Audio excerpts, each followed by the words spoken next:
काज़ी अहमद लॻ ॻोठ लऊं ख़ान खोसो जो रहावासी 3 ॿारनि जो पीउ 33 साला पोरियत जावेद रिंद 4 ॾींहंनि खां पुरअसरार नमूने गुम थी वियो आहे। गुम थियल नौजवान जे वारसनि मियां बख़्श रिंद ऐं परवेज़ रिंद तालका प्रेस क्लब काज़ी अहमद पहुची ॿुधायो त जावेद रिंद ईद खां 1 ॾींहुं अॻु काज़ी अहमद शहर मां ॿारनि लाइ ईद जो सामान वठणु वियो, जेको हिन वक़्त ताईं घर वापसि न आहे आयो। हिननि चयो घणी ॻोल्हा बावजूदि संदसि किथे बि ॾस पतो पइजी न आहे सघियो। हिननि चयो असां काज़ी अहमद थाणे ते नौजवान जी गुमशदगी जी रिपोर्ट दाख़िल कराई आहे, पर इंतज़ामिया को बि तावन नथी करे। हिननि वस वारनि खां मुतालबो कयो आहे त नौजवान जी ॻोल्हा में मदद कई। मुंहिंजो छोकिरो गुम थी वियो आहे। मां पाण रिंद आहियां। मुंहिंजो नालो मियां बख़्श आहे। लौंग खोसे लॻ वेठा आहियूं चालक जे भरिसां अमीर शाह लांडी खां अॻे पासे। छोकिरे जो नालो जावेद।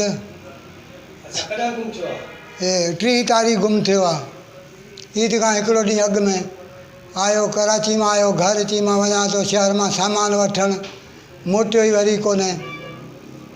हितां जी मां सामान वठी अचां थो, पोइ वरी मोटियो ई कोन्हे। न असांजी कंहिंसां दुश्मनी आहे, न कंहिंसां छा आहे। इन करे असां एनसी बि कटायोसीं।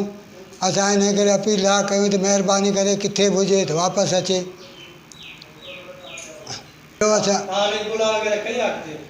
असां शहर ॻोल्हियोसीं, भिटशा ते ॻोल्हियोसीं, सेवण ॻोल्हियोसीं, किथे ॾस पतो ई न आहे।